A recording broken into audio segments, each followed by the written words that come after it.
Welcome to another episode of It's a Long Road, the Rambo series podcast. I am your host, Ryan, and with me is my co-host, Dom. How you doing, brother? What's up, Ryan? How you doing, buddy? Doing well yourself? Good. It's good to see you. You got here by the skin of your teeth. By the skin of my teeth. Man, this show is important. We need you here. I need my co-host, my partner. Okay, so I got kind of good news, bad news. The good news is, well, I don't know. It's a supersized episode, so I don't know what your time's like. So strap in, Dom. We'll try to be not too quick because I don't want to be quick, but we got to be concise. We got to stay focused. We got a lot to cover here because we have another episode of Frank Stallone. This week with Frank Stallone, or this week with Frank Stallone. Who is this guy? Whatever the title is of this. The good news is this is an extra long episode. The bad news is it's about Frank Stallone. Yeah, I think regarding the Rambo film, we're at the end.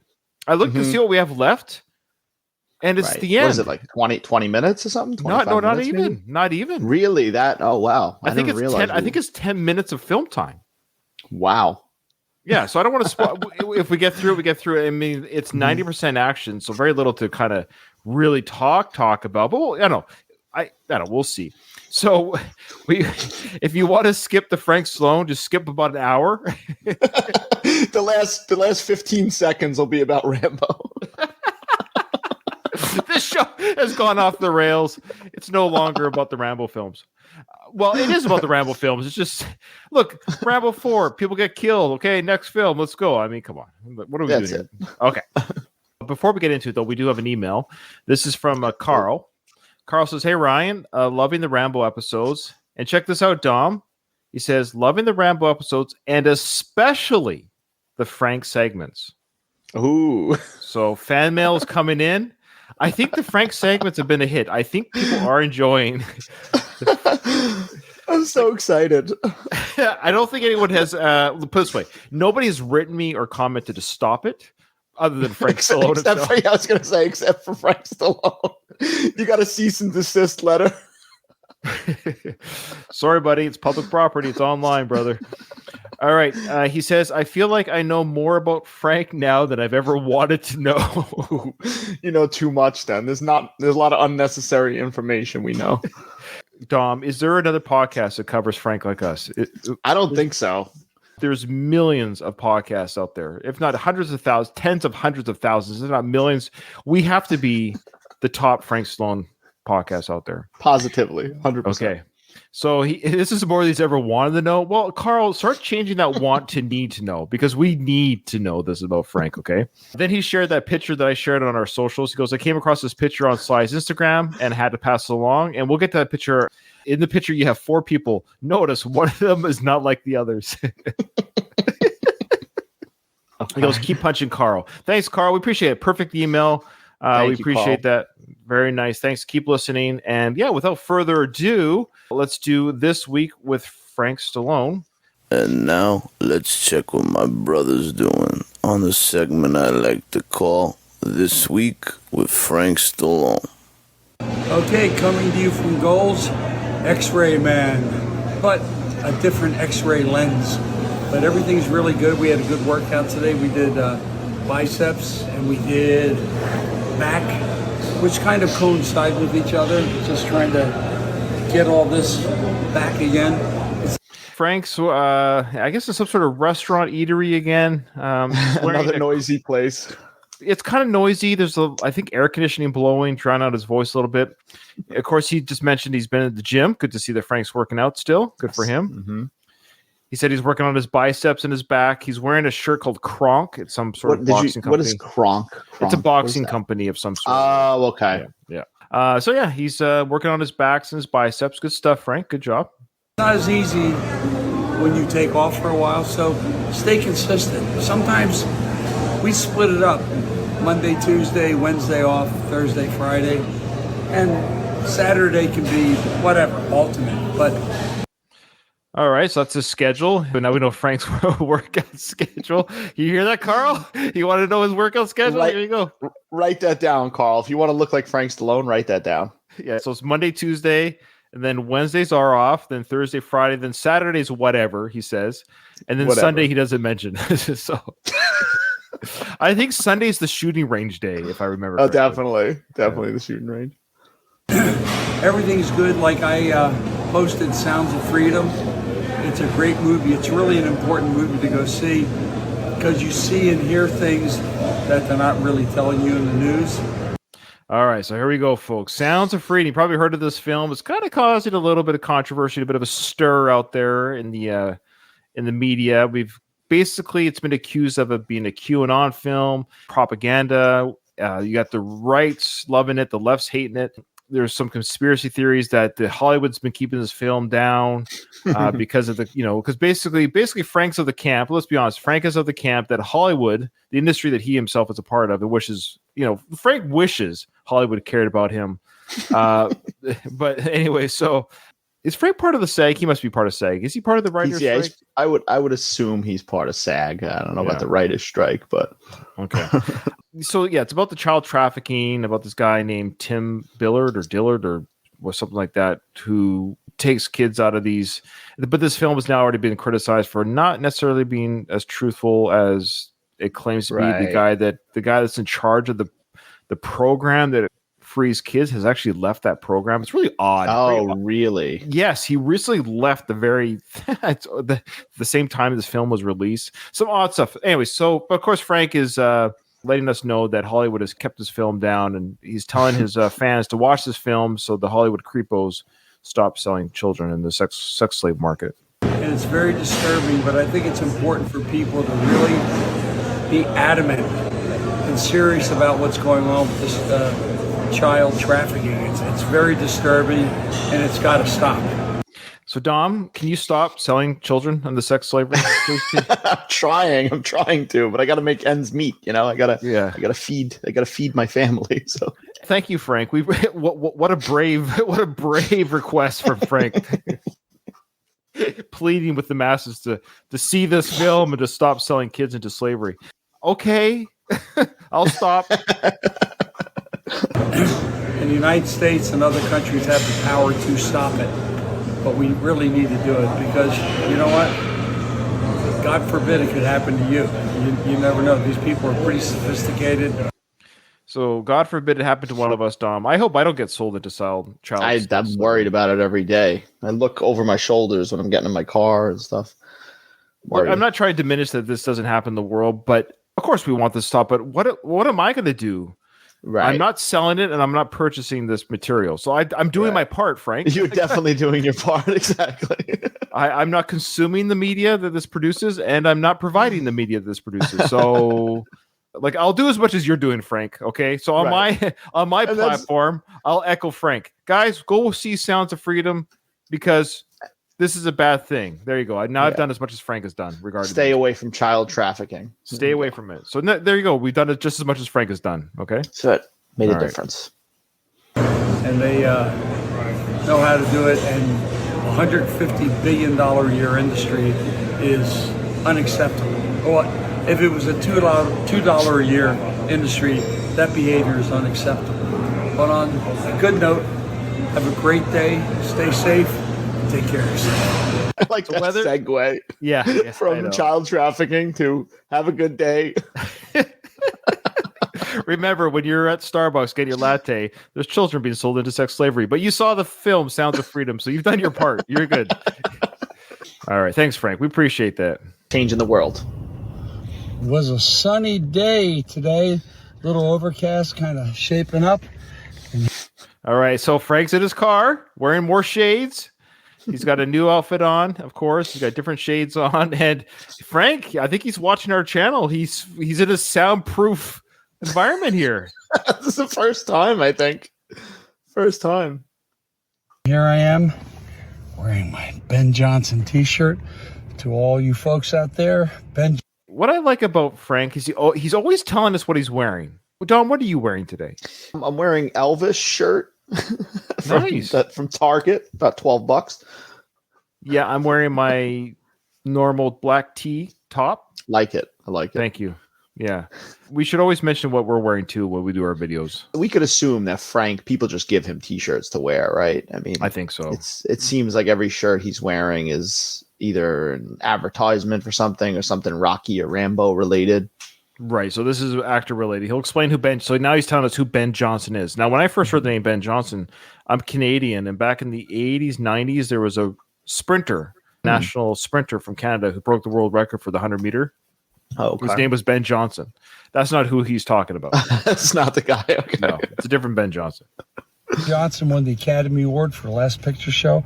He was a world champion rodeo guy, and he was probably the best rider in movie history. If you look at Wagon Master or She Wore Yellow Ribbon, he was one of the great, real serious horsemen. And I love his t-shirt from Pawhuska, Oklahoma. And he's a character, and it's a great day. And I hope you all have a great weekend. And I'm wearing my Alpina mirrors. So, as my brother called me, X-Ray Man, this is X-Ray Man personified. Yeah. Okay. I gotta say, it's very uncomfortable when he shifts the camera and puts it right in his face. I feel like Frank's in the room with me. It's very upsetting. Yeah, he likes to again tell us the glasses, the shades that he's wearing, the t-shirts he's wearing, and the next two videos he's going to tell us the color the t-shirts are too. Yes.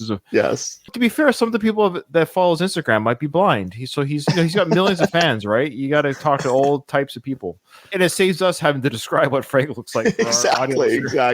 He does it for us. And I love how he says his brother, Sly, of course, called him X-Ray Man at some point in their life. And so he says, this is X-Ray Man personified. Yeah.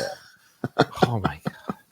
I have 3 brothers, Dom. Not one of them have ever given me a nickname, or if they did, I would never bring it up. Exactly. My brother called me Doo-Doo Head. This is Doo-Doo Head personified. Yeah. Good morning. It's a Monday at Gold's. As you see, I'm in green. And I'm wearing a green watch. So I'm basically Mr. Green Jeans. What does that mean? Green jeans? The only thing he's not wearing is green jeans, though. He's wearing blue jeans. And did you notice cameraman? What's his name again? Alfredo Alonso? What's his name?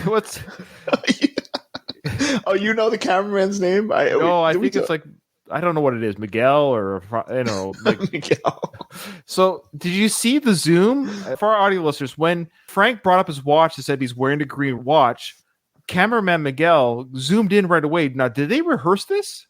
They had to have rehearsed this. I mean, I think we're overlooking the fact that these videos are probably like well thought out. There has to be discussion because watch, he's standing. And he's talking about a shirt, and then he goes into the watch. Let's just watch that again. I think it's worth noticing again. There's some camera work here by cameraman Miguel. Good morning. It's a Monday at Gold's. As you see, I'm in green, and I'm wearing a green watch. So I'm basically Mr. Green Jeans.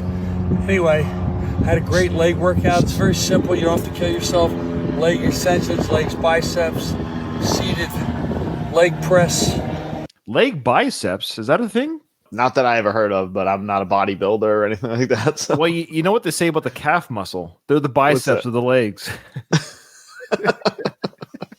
I like the way when he said that green jean thing, he kind of like waited for laughter too. Oh, we gave it to him. We gave it to him. We definitely gave it to him. But I think he thought that was very clever, what he was saying. Well, he knows his audience on Instagram is laughing too, so he gives them a chance to recover. So right. In and out on the seated and calves, then you're out. It's not rocket science, but it's not rocket science. Those leg biceps, it's not rocket science. Sit it down and push, and yeah, it works. So you have a good day and a great beginning of your week. Peace. So Monday's leg day, I guess, eh? Or this Monday was. So. It was leg day. And then Saturday, you do whatever the hell you want. Saturday, do whatever the hell you want. I think Sundays is fire range day. It's a very sacred day for Frank. Okay, the last video of this video portion of This Week with Frank Stallone is now he's wearing red. I think he might mention the red shirt. Let's see. Good morning. Just came back from the gym. I am the man in red. It was a good workout. Easy, different. Mix it up a little bit. Not everything in unison. Easy. Mix it up a little bit. Not everything in unison. So what was he doing? One leg press and one arm curl at the same time? He just says random things that don't make any sense. Why does he always have to tell us he came from the gym? Okay, good job, Frankster. You went to the gym. We already know your schedule. Just, you know what, Frank, from now on, just tell us what day of the week it is, and we'll know if he went to the gym or not. I like the way he just has to acknowledge the color he's wearing, too. Like, I'm the red man. He's the red man. And it's very color-focused week this week, yeah. Mm-hmm. Sometimes it's good to use a little muscle confusion. You know, I'm also wearing red shorts. Oh, wow. He must have heard the criticism regarding his green jeans. Yeah, where's the green jeans, Frank? The hell? He's got the red shorts on. I've seen way too much of Frank's body. Yeah, I don't know. I just saw like a calf. That was unsettling as well, honestly. I don't want to catch like ball sack in there or anything like that. I kind of agree with Carl. There's a little bit, maybe we get a little bit more Frank than we bargained for. Got to tone it down a little bit. So I never wear shorts, but I figured today I would. But there's the old Phillies. So he's wearing a Phillies ball cap. Is that a baseball Phillies cap? Yeah, yeah. Mm-hmm. What are they called again? Don't tell me. The Philadelphia. No, that's the Flyers are the hockey. Eagles are the football. I forget the Philadelphia baseball team name. It's Phillies. Oh. That's a stupid name. Stupid name, exactly. Philadelphia Phillies. Wow. Okay. So I hope you all have a great day. I'm just starting my day, and it's going to be a good day. Any day above the ground's a good day. It could be worse. Okay. God bless. Yeah, it could be worse. You could be dead. Okay, thanks, Frank. His vlogs, though, like, I wonder what his thought process is behind them. Like, they're probably like, oh, yeah, be active on social media. And he's just like, all right, I'm at the gym. Right. Good luck. Prayers. Right. Child trafficking. So this week we learned, go see Sound of Freedom. It stops child trafficking. He forgot to wear green jeans, so he put on the red shorts. He works out Monday, Tuesday, Thursday, Friday, Saturdays, whatever. Sunday, we don't know at all. Really, we're guessing it's the shooting day. And Wednesdays, he takes off. Dom, it's not over yet, okay? I'm so excited for this. Okay, so last episode, Frank, he was kind of quiet because he was dying in that hospital. He's passing away. But he's alive and well, and he's posted like crazy. So we got this nice picture here. Now, I know people that are listening to this on our audio version, I appreciate that. We'll describe each picture, okay? And I'll give you the write-up that Frank gave with each picture as well. So this is a picture. It shows like a gun in a holster, and it looked like it might be on a couch or something. So it's just placed on a seat or something. Right. Photo, yeah, okay. So Frank says, this is my Ruger Vaquero with custom holster and gun belt by Colt Faro Leather. So that's cool. Looks like a nice gun. Yeah, it's a nice gun. No, and this was fine. This was a fine photo. But I just wanted to comment on one of the comments, though. So the photo itself was fine. But this is from Judy Harding. And she said, I would love to spend the day with you, hearing all of your stories. So interesting at Frank Stallone. A little forward. Now, that one like that comment has, is that from the Frankster? Yes. Look at this photo here. Okay. You got to prepare me for something like that, Ryan. You can't just drop that bomb on me. The easiest way to describe this photo, it looks like it is a deleted scene from A Party at Kitty and Studs. Now, it's Frank sleeping. And who took the photo of Frank sleeping? I have no idea. It's Frank sleeping, but it looks like he might be getting pleasure from below. Yeah, and he might be naked. Yeah, definitely. Oh, he's definitely naked. He's definitely naked in bed. The Frank Fro was going on. And this is what Frank had to say about this photo. So this is 1971. He would have been, oh boy, this is 52 years ago. He's 73. So he would have been a 21, 22-year-old Frank here. Wow. He says, 1971 wandering musician, kind of drifting, nowhere special to live, crashing on friends' couches or floors, but I was never a lazy beggar or a bum. He just said he was crashing on people's couches. Yeah. I mean, I think that qualifies to some degree as a bum. Why is it that artists, starving artists, no offense, Frank, why is it they get a pass for being poor? Right. Go get a job. Go get a job, exactly. You can still practice your guitar, but the idea that you're a struggling artist to make ends meet playing guitar, go get a job, work on a construction site, go work at a pizza place, whatever it is. We all had to do it. Like, I never played guitar, but I have never in my life, Frank, no offense, I have never crashed on my friend's couch. I've had a home my whole life. I could say that too. I've never crashed on somebody's couch. I've never crashed on someone's couch. I've always had somewhere where mail could be delivered to me. Because you always worked, Ryan. I've always worked. Frank didn't work. Qualifies as a bum yet again. I know, but they're using the excuse because he has a passion for playing. This goes for everyone. Right. You know what I mean about these starving artists? Oh, I was a starving artist. Okay, good for you. Okay. They want to make their money off their art when there's no money to be made. I would play my guitar on street corners or day labor to make money. So he didn't say day labor to make money. Again, then get a different job. You have to be able to afford rent. I think I was staying the night at my friend Sandy and Larry's place in Mooresville, Pennsylvania. Never had a more peaceful sleep. Okay. So how is it that this sleep that it just so happens that the person who took this photo knew this was Frank's best sleep ever? And he remembers this sleep, like he thinks about the sleep. He's like, "This was the best sleep I ever had." Dom, do you have a picture of your best sleep? Yeah, somewhere. I made my wife take a picture of me because I said, "This is going to be a good one. Get this one, honey. Get the camera ready." How do you get ready? How do you know? See, he woke up from the sleep, right? He goes. He wakes up. Maybe Sandy or Larry took the photo because that's where he was at here. And so let's say Larry took the photo of a sleeping Frank. And Larry goes, "You know what, Frank? I hope you don't mind. I took a photo of you without your permission while you were sleeping." And Frank goes, "Really? That's awesome because that happened to be the best sleep of my life." And 52 years later, I don't know if that record will ever be broken, but if it ever is not broken, I can then declare on some sort of social media format, this was the best sleep I've ever had. Some of the comments that people made on this photo, Daniel UK said, "Oh my gosh, at first glance, I thought it was a dead body." T-Zim Ski said, "Someone captured you in angelic, peaceful bliss. It's got a nice 70s sepia hue to it. You must have many great memories.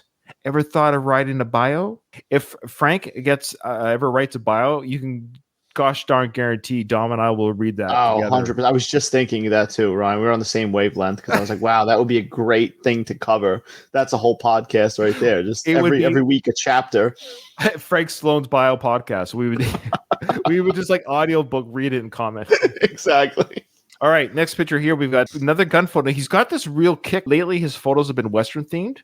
He seems to be on that kick lately because of the tombstone for whatever reason. Right. In fact, Frank Sloan, he actually updated the 5 seconds he was in it, right? Yeah, he was in it for about 30 seconds, and he updated his Instagram photo of the character that he played in Tombstone. So he's got a real hankering for that role again. So Frank says here about this gun that he's showing here. He says this was the Smith & Wesson Frontier model in 4440 that John Wesley Harding was carrying when he was shot in the back by John Selman on August 19th, 1895 at the Gem Saloon in El Paso.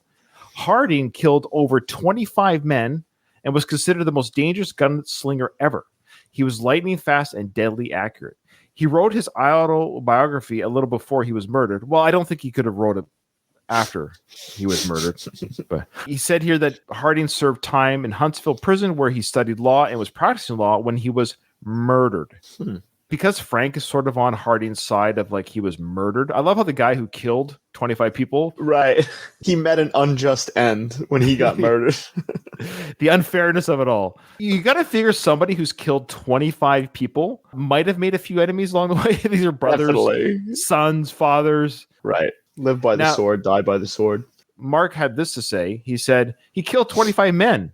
How much time did he serve? Even if 3/4 of those men were criminals themselves, he should have been in jail for life. I'm all for redemption, but not when you have killed that many people. I'm surprised they didn't hang him, though, or anything like that, right? Yeah, no kidding. Even if one of them was semi-innocent, that's murder.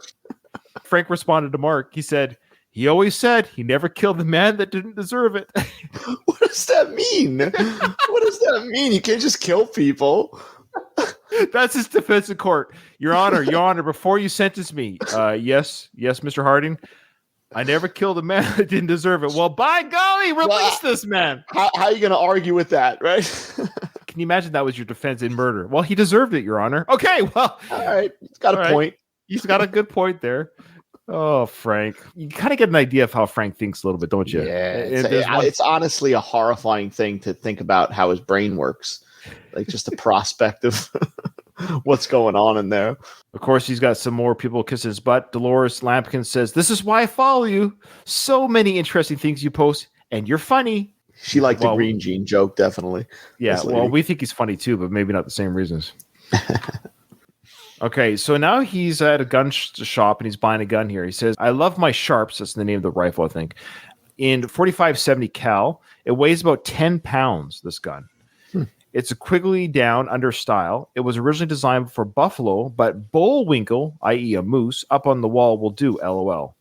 So he's saying this gun was designed for killing buffalo, but he's happy to kill moose instead with it. What is wrong with this man? He's the perfect person that you don't want to have a gun. He seems unhinged. He seems unhinged. Somebody did right here. The name of this person is the Metaverse creator. He said, "Real men go to war. Cowards hurt animals as sport because they never had skills to be a real man." Oof. Oof. Shots fired. I don't know if Frank liked that one. Ooh, Frank might use his buffalo weapon on this guy. Yeah. Definitely going to find that guy.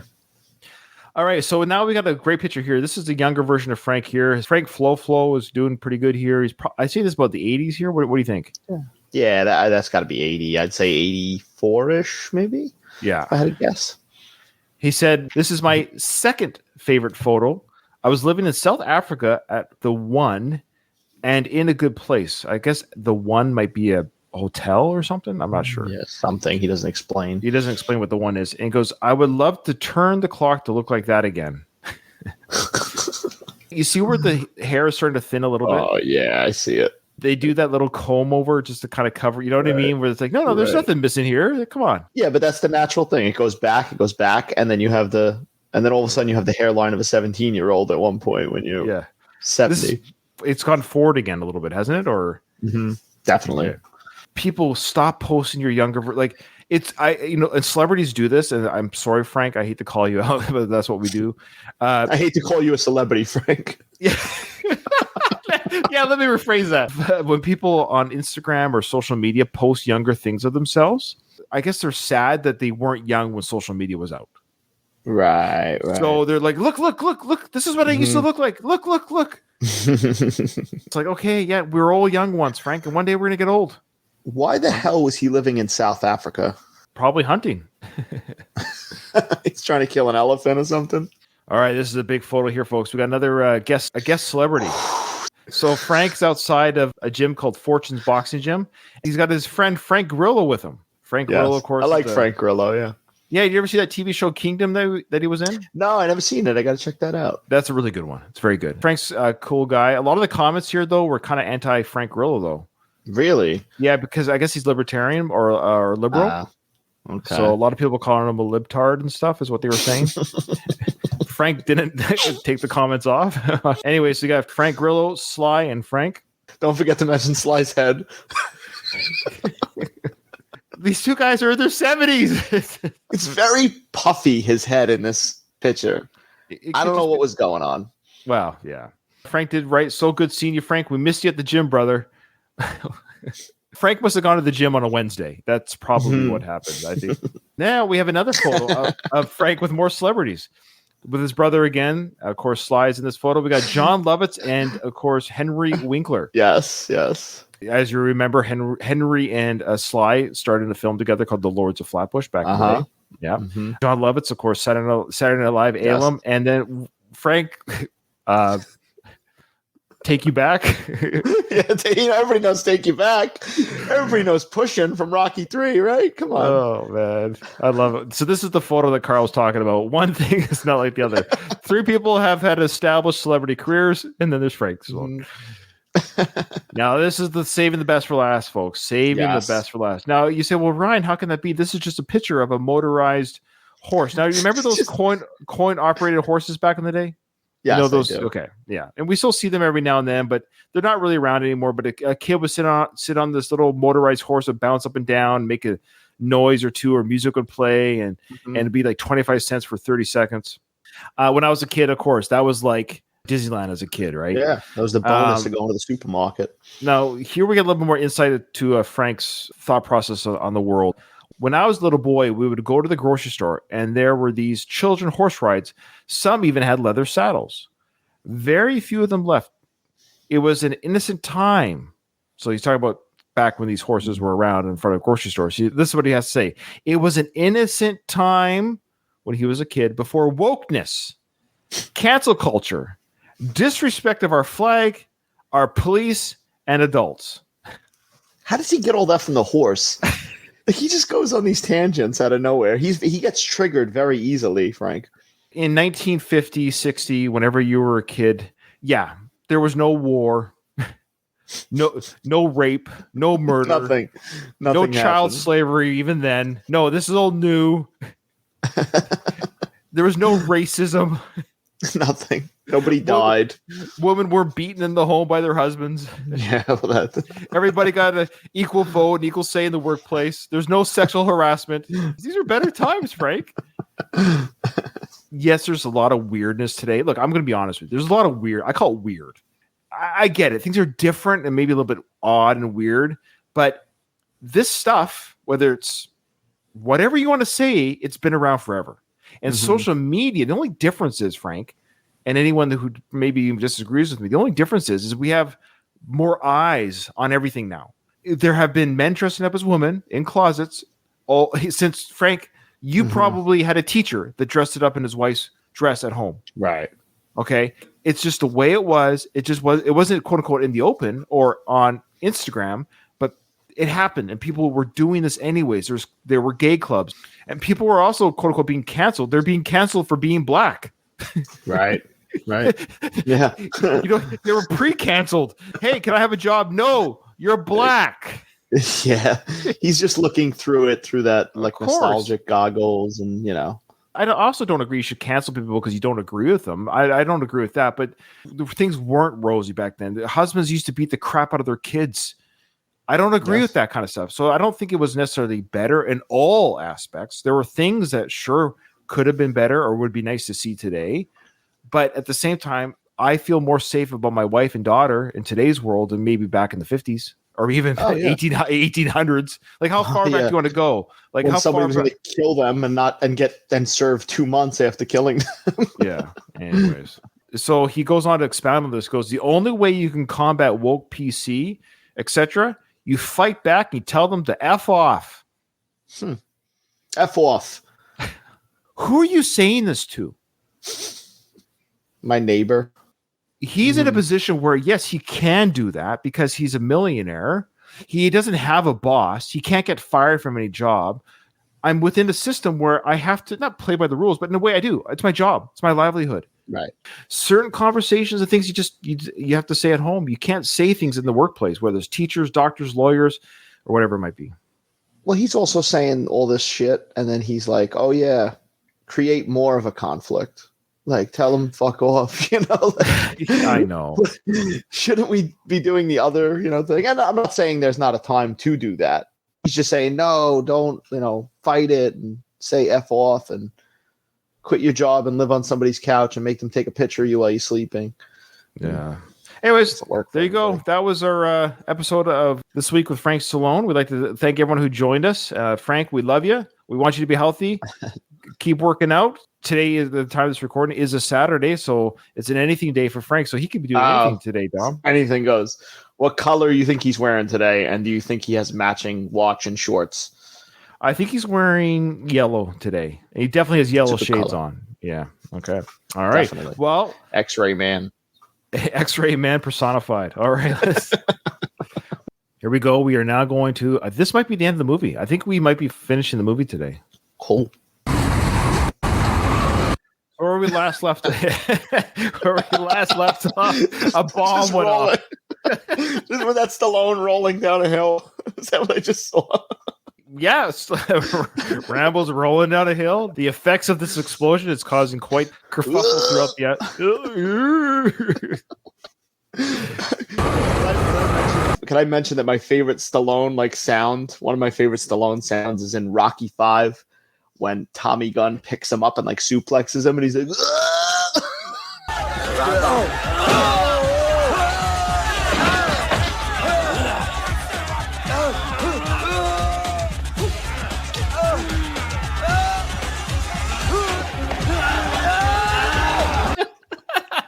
one of my favorites. All right, so Rambo's rolling down the hill here from the explosion of the air and the energy of the bomb.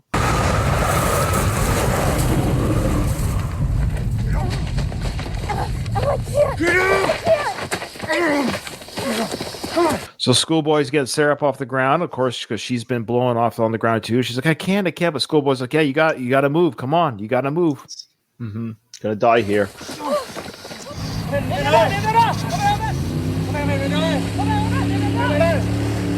Now the Navy personnel have seen the explosion. They're heading towards where the plume the explosion was. So everyone's being redirected, as Rambo had hoped, to that explosion to get away from Sarah and Schoolboy, and so they can get to safety. Wait, what is it? What? They hear commotion of soldiers. Schoolboy's looking through his massive sniper scope to see what he can see here. Oh, son of a bitch. Look. What is it? Oh,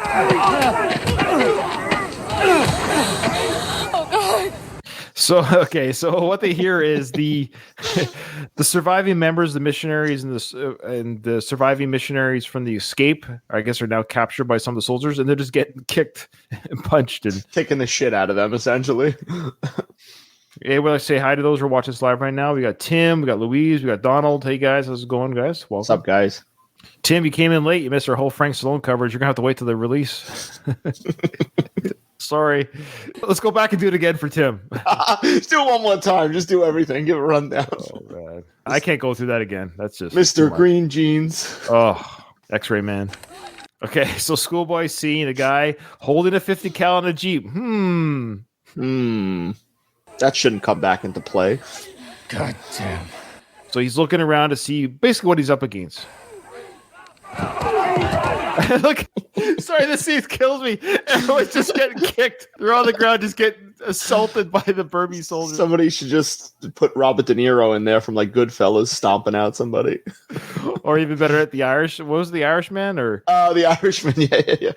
When he's kicking that guy with old De Niro with the CGI I can talk face. about that. I can talk about that scene for hours. I don't know what happened there.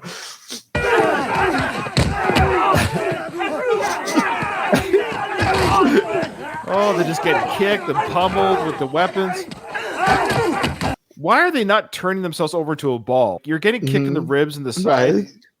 Just curl up. Leaving themselves open for every wound Yeah. possible. If I was being kicked and assaulted, you put yourself in a ball. You put your hands over your head, put your knees up to your chest, but they're just like staying kind of open. Let me lie on my side for you so you can really get a good shot at my ribs and stuff.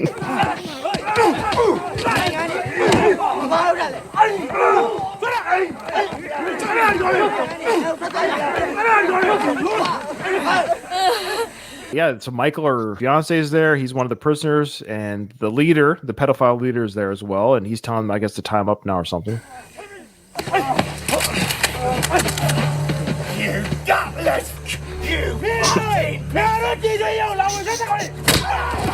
That's Lewis, of course. Lewis just throwing names at them and antagonizing them. Oof. So the guy, the pedophile, is going through, and he's just beating them all with a stick, beating them all down to the ground. And I should probably mute this anyway. It's some bad language here from Lewis. It goes, come and have a go at me, you. Yeah, I won't even say it. It's pretty bad. I can't even repeat it. Somebody's going to soundbite me and make me. Forget it. They're going to cancel you. I'm going to be on next week's episode with Frank Stallone doing it. So Lewis just keeps antagonizing him. So, come on, do something to me.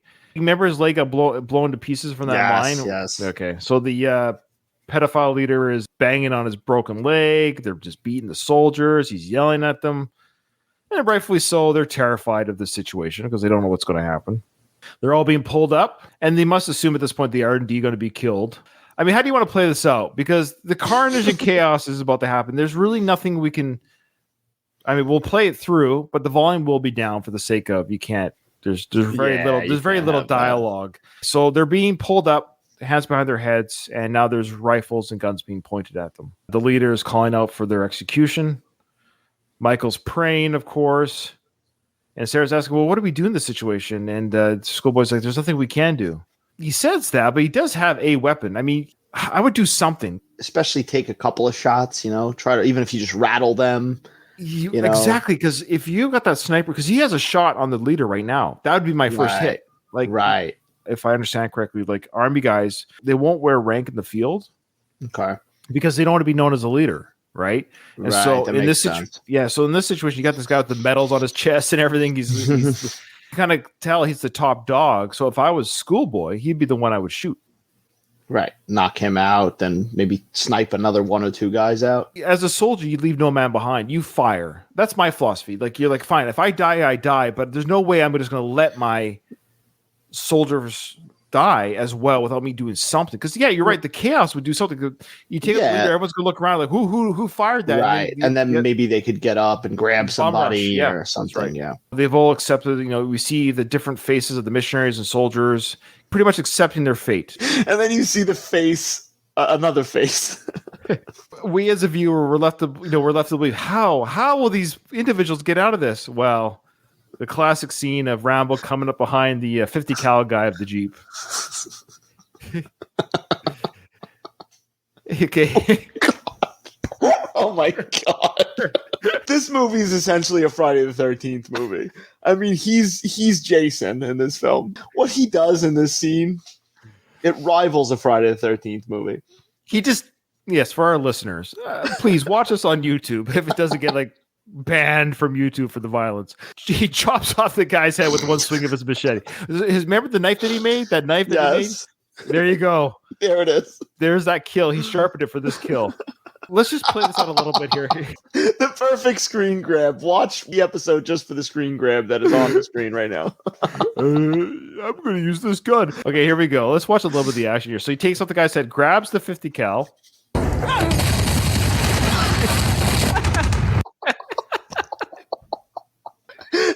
That guy is gone. He exploded. The 50 cal gun operator, he's got his head chopped off. The driver in the front got turned into hamburger meat. At least he died peacefully, that guy, because you don't know what hit him. He was there 1 second, and then that's it. He's gone. Which I don't think that was the best way to take care of that guy, really, because he's already chopped off the one guy's head. He could have easily overpowered the other guy and did a more silent kill. But now, of course, everyone's been alerted to the gunfire.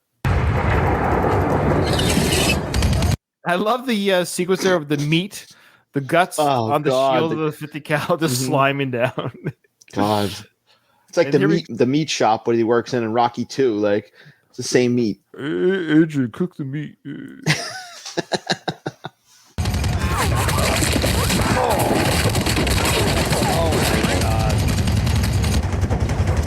The 50 cal taking out everyone. Endless supply of ammo. People's body parts are falling. Calves being blown apart. Abdomens flying around. Chaos. People's legs being blown apart. I just don't know. What do you want me to say? It's a cacophony fight now. Like it's all online if you want to watch it. This is when I start thinking maybe the violence in this movie is a little excessive. And we said this at the beginning. The Burmese soldiers have had their way. They've had their way with the civilians, the villagers, the dancing woman, and this is a way now for us as an audience to go, yeah.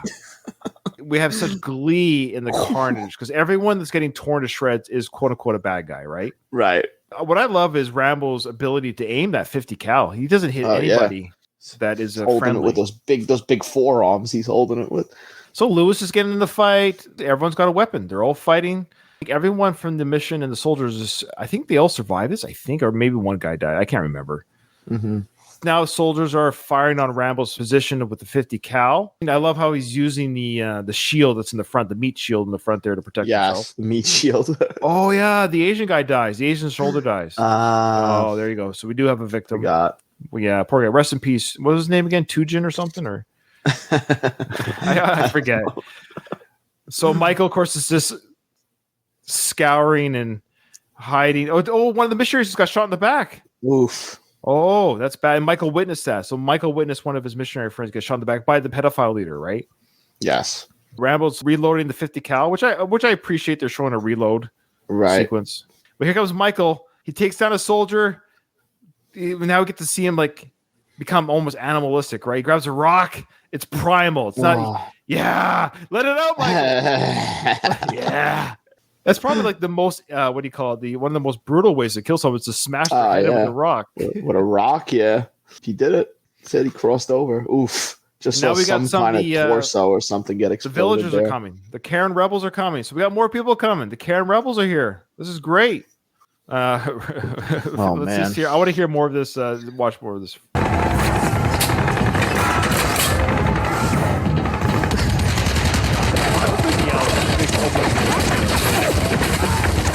So what's your overall thoughts, though, on this action sequence? It's great. I love it.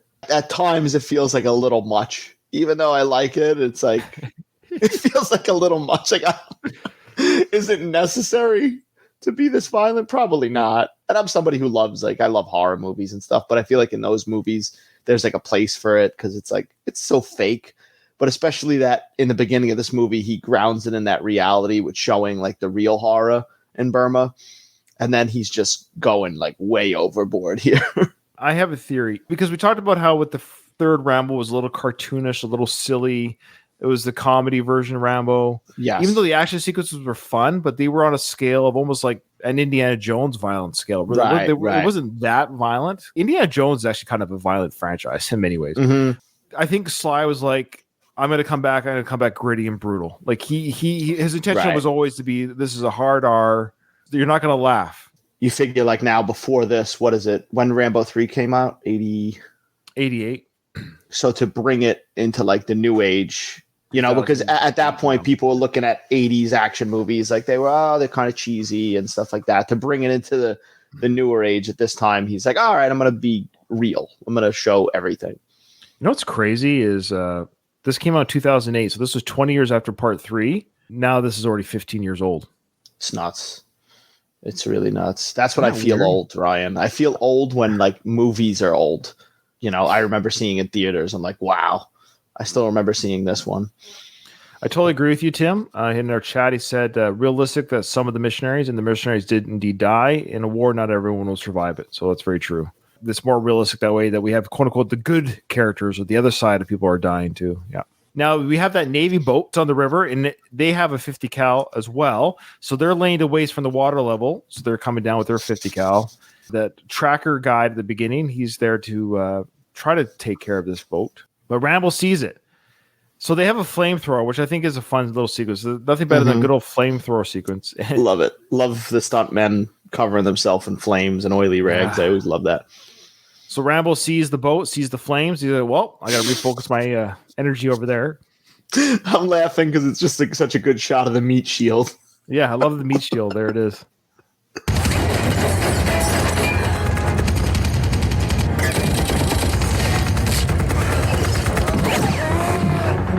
So that's kind of a fun little sequence. We have a 50 cal on 50 cal action, The guy from the boat shooting up at Rambo, and Rambo gets kind of hit. The bolts are, of course, very strong and powerful. The meat shield can only take so much. It turns his gun around. Yes. So Rambo's got to refocus his efforts here. Good Stallone scream now. Yeah. Of course, Sarah, this whole fight is just covering her ears, and it's too much.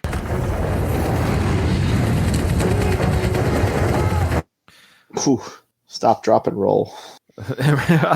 Sorry. So Rambo sees another convoy of soldiers. Burmese soldiers are coming in. Like Rambo's like, that's too many people. Stop coming. How many people I gotta kill?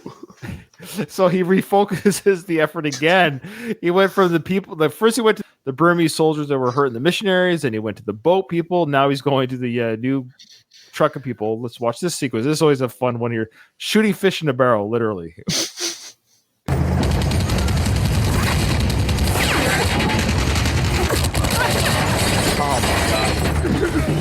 God, could you imagine like Sarah, what's going through her mind? Could you look at this man ever again after you've seen him kill all these people? Well, spoiler alert for the final part of the film. I think it's why Sarah probably chooses Michael at the end. I've had enough of this man and his head without a neck. I've had enough of him. I do like how before Rambo kills the guys in the truck, he has to mow down the tree. He does do you see that? The tree of the way. Get out of the tree of the way. I can just run it over, I guess.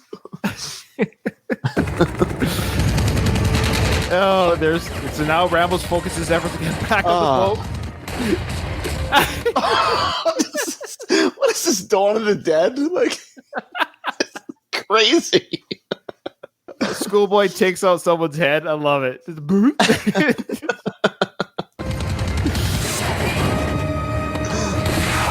Now we got the rocket launcher takes out the boat. I mean, this is amazing. Okay. That's it, though. Oof. See, as quick as it started, Dom, it's over. That's it. Mm-hmm. That's it.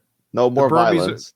Okay, I know we're nearing the end of the film here, but it's a great action sequence. We just had the bomb. So there's a lot going on. We had the bomb, then we had the 50 cal, right? What's your thoughts on, well, let's watch the kill here. So Rambo sees pedophile leader get away or run away. He must have to go to the bathroom or something. Oh, wait, no, there's a knife in his stomach.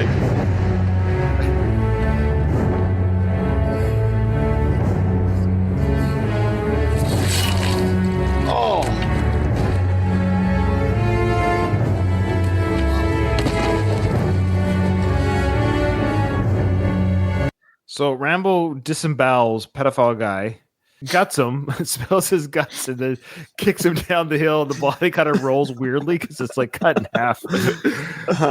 That's a very satisfying kill. Don't be wrong. The guy's a pedophile. Like, nobody crying for that guy. But it doesn't seem like sort of anticlimactic too. I don't know how to describe it. Yeah, I was gonna say, there's something. I don't know if it's because, especially in the previous Rambos, when he's shooting arrows at people, blowing them up. Yeah, something about it. There's something about it. I don't know what it is because now it's over. We're done. That's it, folks. The movie's over. You figure they would have maybe gave the pedophile like one last chance where you thought he was going to get the best of Rambo, but it's not like that because he just kind of sneaks up on him. Yeah. Like maybe he was about to aim a gun or something like that. And you see pedophile, man, he runs up the hill. Like literally it's a 3-second run and then he's just gutted by Rambo. Surprise. I have to find a tree big enough for my head, though. I gotta. So what I love here is we have this sequence here of Rambo overlooking the carnage. I don't know how to describe it. He's holding his big knife that he made. He's breathing heavy. He's covered in blood and guts. This is him coming to after he just like saw red. He was probably in a trance killing all those people, and now he's just like, "What have I done?" There's a part of him that's a little bit, this is who he is. This is... Oh, he loves this shit. Yeah, he loves this. He's a killing machine, just like Troutman. But I think this is the last time I'll do this. Maybe I go home now. It's time to go home. So now Sarah's looking for Michael. Michael, where are you? Michael's still coming to the realization that he beat somebody to death with a rock. And Rambo's watching Sarah look for Michael. He's like, but what about me? I killed all these people for you. I thought you were going to show me your boobs at least. I thought I could draw you like I did in part 5 of Rocky. Oh my God. Oh my God.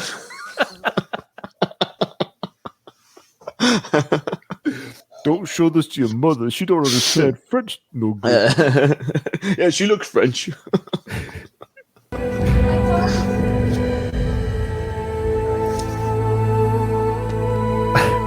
What's he... Like a spider or something on my shoulder. Like an angel on my shoulders. So for our audio listeners, Rambo's using his right hand to clench his left shoulder. He's probably like, it's a lot of work to move that 50 cal. Yeah, I guess that he's feeling the pains now. Now after the high of killing 100 people wore off. Got calcium buildup. Look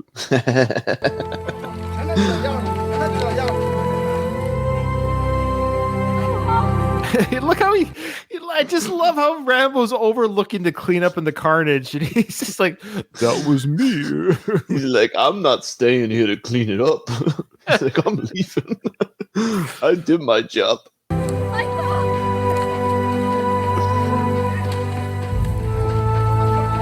It's just such a funny, corny. His face here, oh my gosh. Does that even look like slime? Yeah, it doesn't. He looks like a different human being. Like he looks like he evolved like a Pokemon or something, like into something else. It's not the same person. His nose, what happened here? So weird.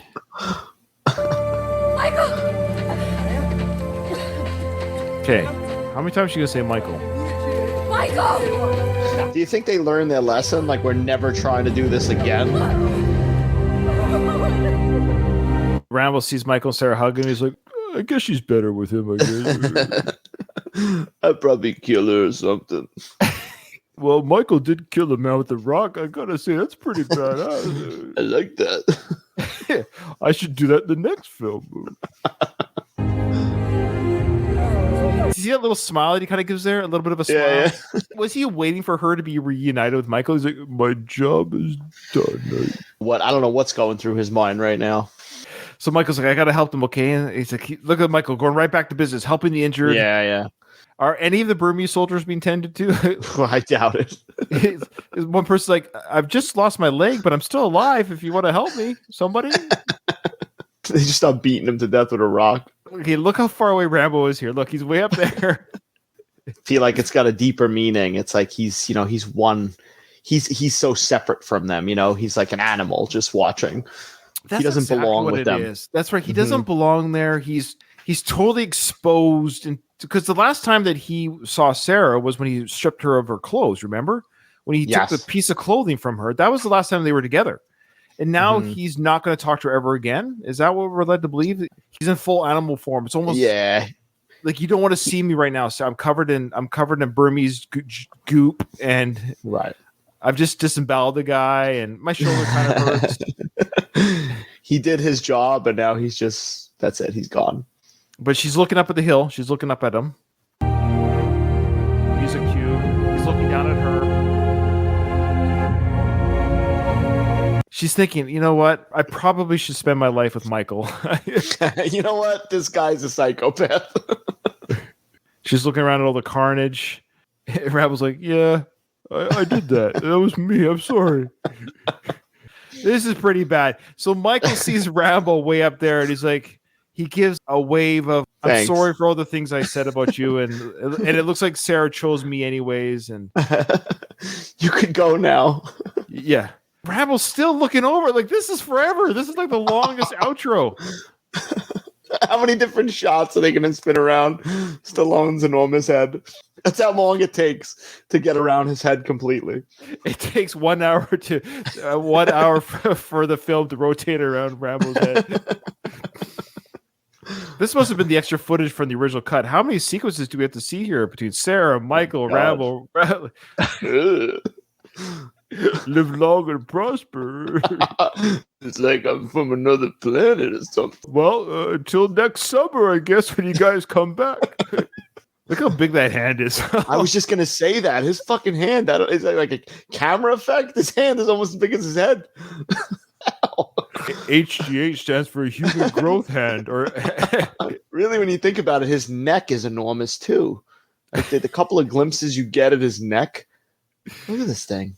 So he waves goodbye to Sarah. Sarah waves goodbye to her. And Rambo's got to go back to thinking about Cole. And she cries again because she's torn, She goes, I kind of love that man. There's something about him, something animalistic and powerful draw. Something about those giant hands. But why doesn't Rambo come down to like at least help her? Like, it's just weird. He's like, it does go on forever, though. I know. So he walks away from the carnage and chaos, and now time has passed, and sorry. The hair is the best. The whole outfit, the jeans, like, they're trying to put him in the First Blood clothes again, and it's just like, oof. All right. I was just talking to Matt. He's in our chat right here, and I had Matt on in season 3, and he wanted to be part of the flood intro to the director's cut of Last Blood. So he'll guest host with that. So that's awesome. Okay, cool. Looking forward to it. Yeah, good guy, Matt. Okay, back to Rambo's hair. This is ridiculous because even if Rambo the character is a little bit younger, so Sly we know is about 61 in this film. Right. So the actor is 61. The character Rambo is at least 58, if not 55 to 61 too. Like the character is about. Why doesn't he have any gray hair?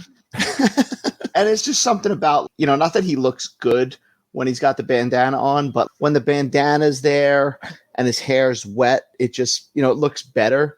It looks when it's better. all dry like this, and he's got nothing, he's got nothing hiding his forehead. Because right there, he looks like his head looks enormous. There, he looks like Frankenstein's monster. Like it's big.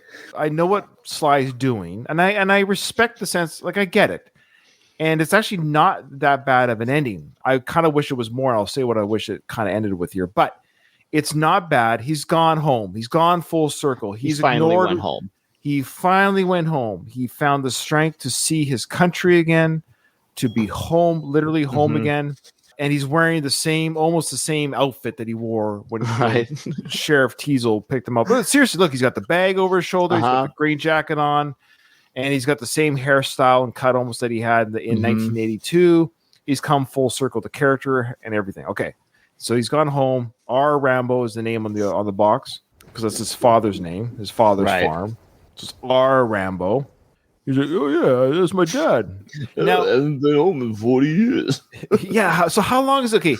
We talk about on my Rocky podcast. We talk about the Rocky timeline. So we don't really talk about it in the Rambo franchise. Maybe we should have. But what is the timeline then? Right. Now, between films, between 82 and 2008 is 26 years. Did I get the math right off the top of my head? Okay. Right. I think so, yeah. So he's about 30 or 34. Let's say he was 30 in 76. So he's 36 in First Blood. So he's about 52 here, the character. So let's just say he's 52. Okay. Right. Maybe 52 to 55. So there you go. He's younger. We get it. The character's younger than what Sly is. We understand that. Fine. But again, no gray hair. So we got to figure either the character has no gray hair, which is crazy, or Rambo, the character, I like to dye my hair, so I like to. Right. He doesn't seem like the dye your hair type. Right. Now, is his dad alive? When we see the shot of him going down the driveway here, and I've got the music turned down just because they'll get that copyright claim when I try. Oh, yeah. The music, it's music. Do you know what? It's the actual music that gives you the biggest hits on YouTube. The music. So right, of course. They take everything down immediately. Yeah, but for some reason the pictures don't seem to matter. So Rambo smiles. He's happy to be at home. This is the first time we've actually seen him smile, really, almost in some way, since the first Rambo film when he smiled about seeing the kids playing, in the yard there. Yeah. Yes, he does have gray hair in Last Blood. You're absolutely right, man. We'll talk. There's a moment there that it almost looks like a shot from First Blood right there. Like there's this moment. We're led to believe he's in Arizona. That's where he's from. He's on the farm. Is this the same farm from Part 5? Is that what we were led to believe as well? I think so, right? Like it's his farm? Yeah. So it says R. Rambo, and this is what I'm getting at, whether his dad's alive or not, because there's still animals and stuff on the farm. Like it looks like it's been upkept. I'm guessing his dad maybe is alive. I don't remember now with the fifth one if there's ever any discussion of that. It's possible his dad had him at 25. Let's say his dad's 80. Right. And then his dad passes away between the fourth and fifth film. But if it's not his dad on the farm, there could be just people on the farm, but it's in Rambo's name or John's name. And does he go and kill all those people that are in his dad's house right now?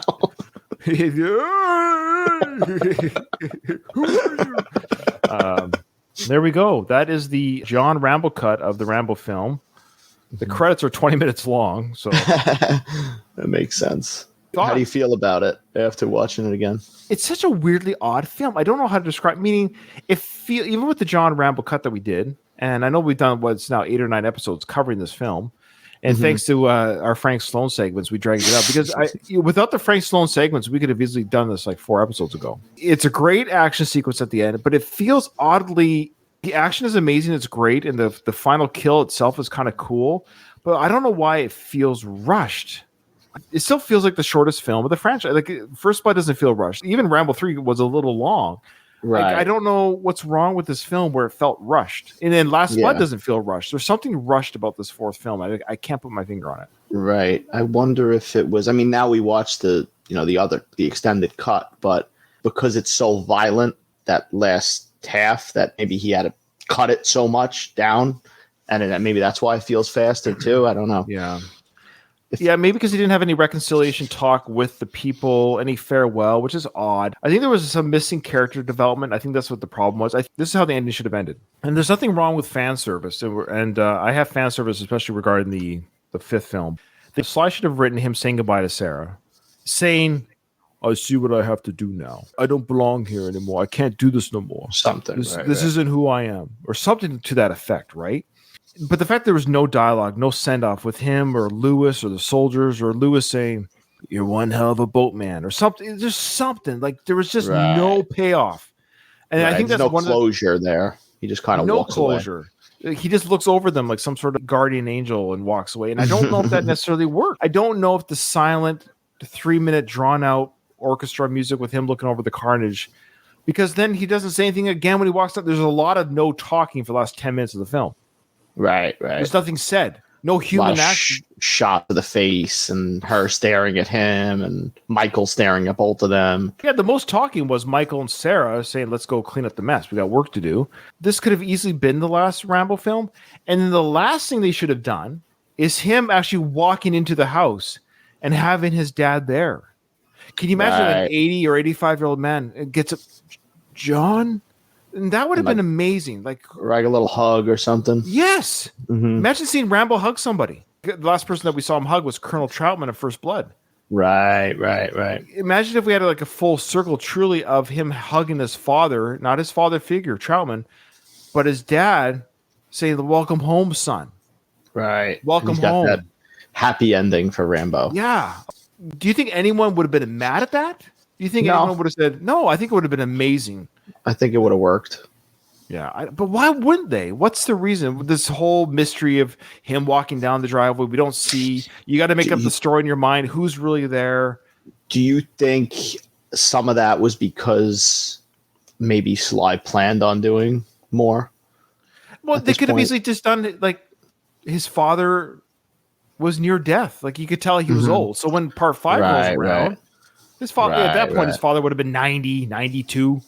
Mm-hmm. Right? Because what was it, 2008 to 11 years later. So he would have been 90. Yeah. So his dad passed away. He was 85.